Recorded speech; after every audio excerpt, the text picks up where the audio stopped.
todo caso hablaremos de Odín y de algunas historias sueltas, que son las últimas que le quedaban a nuestro equipo de producción. Primero contaremos esta historia suelta, una competición de sabiduría, a ver quién sabe más. Esta competición se llama el Vastrum sería con F, Vastrum Decimal, que es una competencia entre Odín y Vafthrúndir, que es un gigante famoso por sus conocimientos. Vafthrúndir. Y la competición, a ver quién sabe más, con Odín se llama Vafthrúndismal. Muy bien, hay un poema donde se cuenta esta competencia, a ver quién sabe más, qué sé yo, adivina qué, cuántos pelos tiene un gato cuando acaba de nacer, todas esas cosas. Bueno, es que creo que es la alucinación de Gylfi, pero no estoy del todo seguro. Antes de ir a esta competencia, donde el que sabía menos tenía que entregar su cabeza, o sea, no era gratis la escuela, ¿no? Odín le preguntó a su mujer, Frigg, che, dice, ¿te parece que vaya? Y no escuchó, no quiso escuchar la respuesta, porque seguro que le iba a decir que no fuera. Entonces fue y se presentó ante el gigante con un nombre falso. Siempre hacía eso, se presentaba con un nombre falso. Y especialmente lo hacía cuando tenía el propósito de engañar o de hacer trampa. Gagnrad era el nombre falso que había elegido. Me llamo Gagnrad. El gigante, Vafthrúndir, la interrogó brevemente, sí, como para ir tomándole el peso. Y lo consideró como un hombre de conocimiento. Y ahí dice, bueno, vamos a competir, pongamos a prueba nuestras habilidades. El que pierda perderá su cabeza.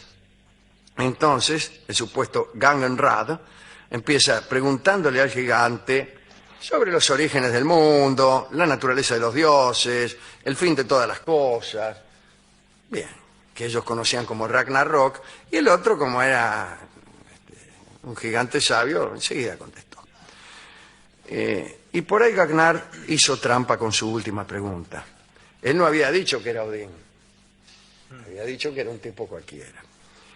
Y entonces le preguntó al gigante esto: ¿qué fue lo que le susurró Odín a su hijo Balder en el oído cuando el dios muerto estaba siendo puesto en la pira funeraria? Cuando murió Balder, aquel dios hijo de Odín que todo el mundo amaba, Odín lo acompañó hasta el último tramo, ya muerto, para incendiarlo, y al oído del cadáver susurró una pregunta. ¿Qué pregunta era esa?, preguntó el propio Odín. Únicamente lo sabía Odín. Y entonces, en ese momento, el gigante comprendió que estaba perdido, porque no podía contestarle. En realidad, y escribe un verso que es: ningún hombre sabe lo que en tiempos tan remotos le dijiste a tu hijo al oído. Condenado a morir, me he puesto a narrar mis viejos cuentos y a contar el destino de los dioses. Y ahora sé, dijo el gigante, que luchaba con Odín, el sabio entre los sabios, y se muere. Es una linda historia, del tipo que admite su derrota, porque de todas estas cosas que ha dicho el gigante, pequeñas cosas, la más sabia es esta: saber que ha perdido. Se puede distinguir al sabio, porque el sabio suele ser un buen perdedor. Los locos, especialmente los psicópatas, dicen que la guerra no terminó y terminó. Dicen que fulano no se va y se va. Y dicen que nunca se rendirán. Nunca rendirse no es tanto de valientes como de locos. Como de locos. Entonces el gigante comprendió. No solo comprender, hay que ser buen perdedor. Admitir que otro más poderoso nos ha derrotado y aceptar las consecuencias. Los muchos nombres de Odín es algo sobre el cual hemos hablado, ¿no? Porque no solamente este nombre que se puso para engañar al gigante, Gagnrad, También, como hemos dicho el otro día, lo llamaban Al-Father, que como sospechan los que saben inglés, era el padre de todos, pero también Baal-Father, que era el padre de los caídos, y también el dios de los ahorcados, Hangagud, o el dios de los cautivos, Haptagud, o el de la carga, Farmagud. Parece evidente que Gud en el idioma nórdico quiere decir Dios. Es muy fácil el idioma nórdico. Gud es Dios y todo por el estilo. Ahora bien, es gracioso que sea el rey de los ahorcados y de los colgados, porque o el dios de los ahorcados. No tiene devotos. No, resulta que un día, así como hemos contado que se dio un ojo para poder ser sabio, con el mismo propósito, se colgó de aquel árbol enorme cuyas ramas superiores estaban rozando la bóveda celeste y las inferiores haciéndole cosquillas al infierno. Era el fresno Yggdrasil, y allí se colgó para ser todavía más conocedor. Y estuvo 9 días colgado, 9 días. Y por eso le pusieron como sobrenombre el dios de los colgados, o sea, Haptagud. No, o sea, Hangagud, el dios de los colgados. Es un lindo apodo para tener, el dios de los colgados. Odín inventó las runas. ¿Nunca oyó hablar de las runas? Todos dicen que son letras, pero en realidad sí son el primer alfabeto que utilizaron las naciones nórdicas, pero su significado era misterioso y al principio eran usados solamente estos signos para la adivinación. Recién después sirvieron para hacer inscripciones. Bien, una vez que inventó las runas, escribió su propia...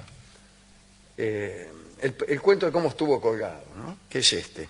Sé que colgué del árbol azotado por el viento 9 noches completas, atravesado por la lanza, yo mismo a mí mismo. O sea, la lanza de Odín era la misma que atravesaba a él. Él, como Dios que era, poderoso, se instrumentaba su propio castigo, atravesado por la lanza y a Odín entregado, yo mismo a mí mismo. Es extraordinario esto, ¿eh? Bueno, contaré un episodio ahora, que es este. Odín, que era dios del viento, era representado cabalgando velozmente a través del aire sobre un caballo de 8 patas que tenía, el famoso caballo Sleipnir, que era un caballo con 8 patas. Imagínense, iría muy ligero. Si un caballo con 4 patas va ligero, etcétera, es el primer razonamiento que a uno se le ocurre. Y originó este caballo con sus 8 patas una adivinanza. ¿Quiénes son los que cabalgan hacia la cosa?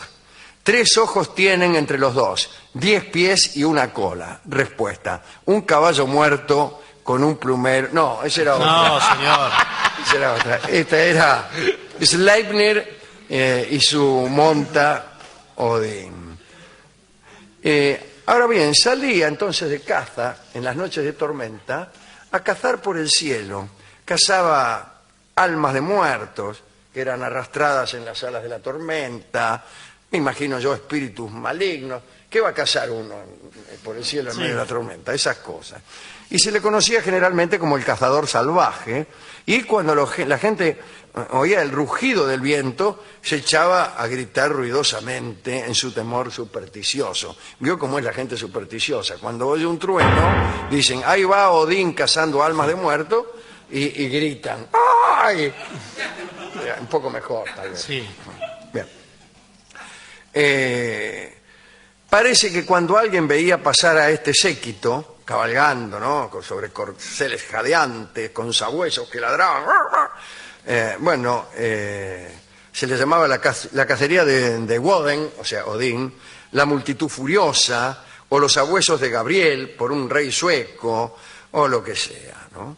Se pensaba que si alguien era lo suficientemente tonto o sacrílego como para burlarse de aquel griterío salvaje, por ejemplo, hacerle guau guau a los perros sabuesos que andaban por el cielo, sería arrebatado y arrastrado junto con aquella multitud, mientras que, sin embargo, aquellos que se unían al griterío con buena fe, que decía buena suerte en la cacería o príncipe de los dioses, serían recompensados con el regalo inmediato de una pata de caballo que sería arrojada hasta ellos desde arriba. Y si usted guardaba la pata cuidadosamente hasta el amanecer, cosa que no le costaría nada, ¿no? Esa pata se transformaba en un lingote de oro.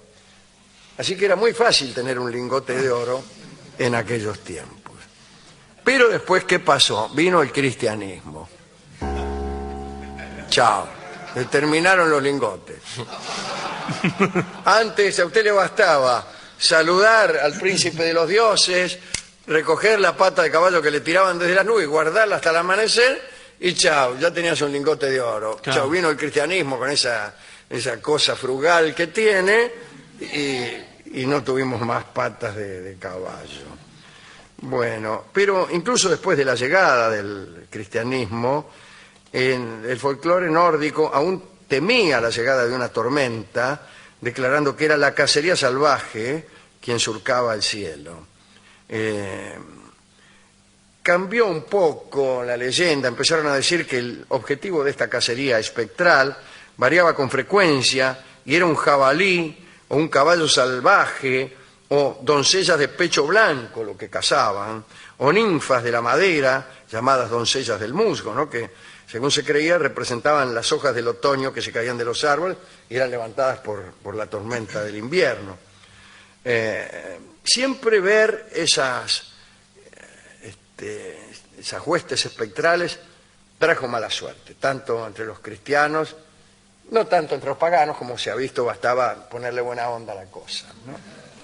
En la Edad Media, cuando todavía el culto de aquellas viejas deidades paganas no se había olvidado del todo, existía todavía la cacería salvaje, solo que el líder de aquella no era Odín, sino Carlomagno, o Federico Barbarroja, o el rey Arturo, o algunos personajes de la historia nórdica, como Rodenstein o Hans von Ackelberg, que eran dos personajes que en castigo por sus pecados habían sido condenados a cazar por siempre en los reinos aéreos. Ya que el viento soplaba con más fuerza en otoño y en invierno, se suponía que Odín prefería cazar durante esas estaciones, especialmente en el periodo comprendido entre la Navidad y la 12ª noche. ¿Cuál es la 12ª noche? La noche de Reyes. Que todavía se llama, o se llamaba así, en algunos lugares. Bueno, se llama así la comedia, aquella comedia que hoy conocen los lectores de Shakespeare como Noche de Reyes.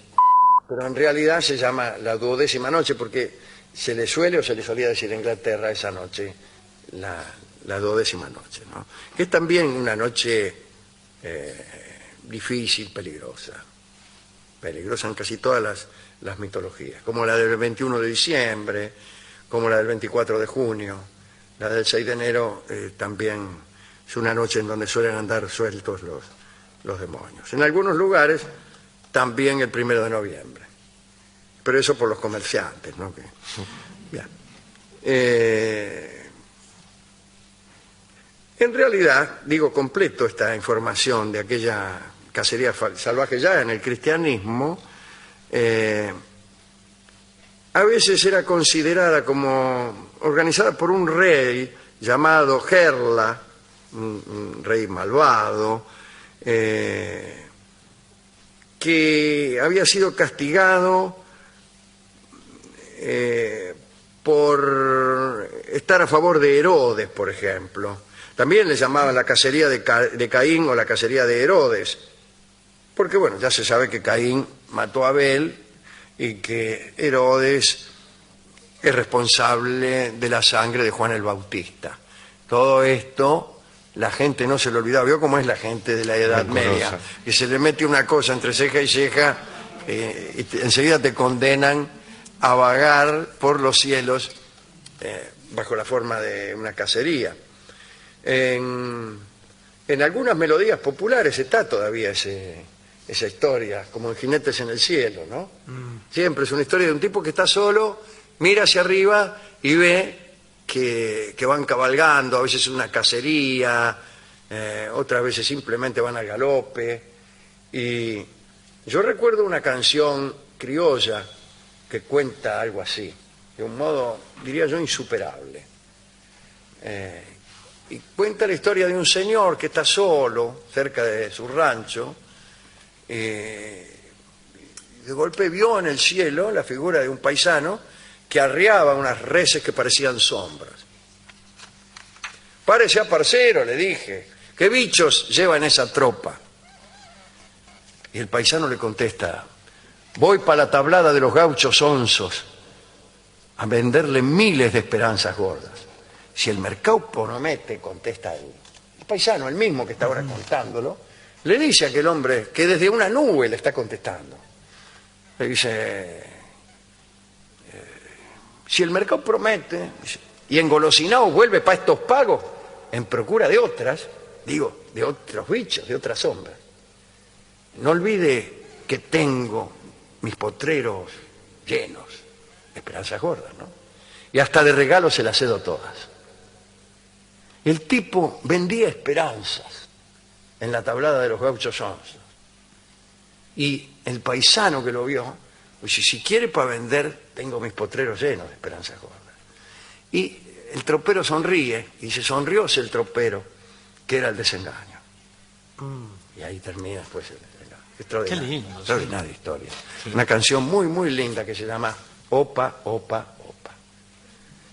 Es el aporte de los criollos a esta tradición de jinetes arriando sombras, que galopan o por el cielo o por la pampa, que es también el cielo, es más o menos lo mismo. Señores, hemos ido a la discoteca a buscar algún disco que viniera a cuento con las cabalgatas celestiales y con alguna otra de las historias de Odín, sí. ¿Cierto? Le gustó mucho al discotecario la canción que se llama, mejor dicho, la historia del caballo, de Sleipnir, el caballo de 8 patas. Sí. Y entonces nos dio una milonguita, una coplita, que se llama Agarrame el alazán.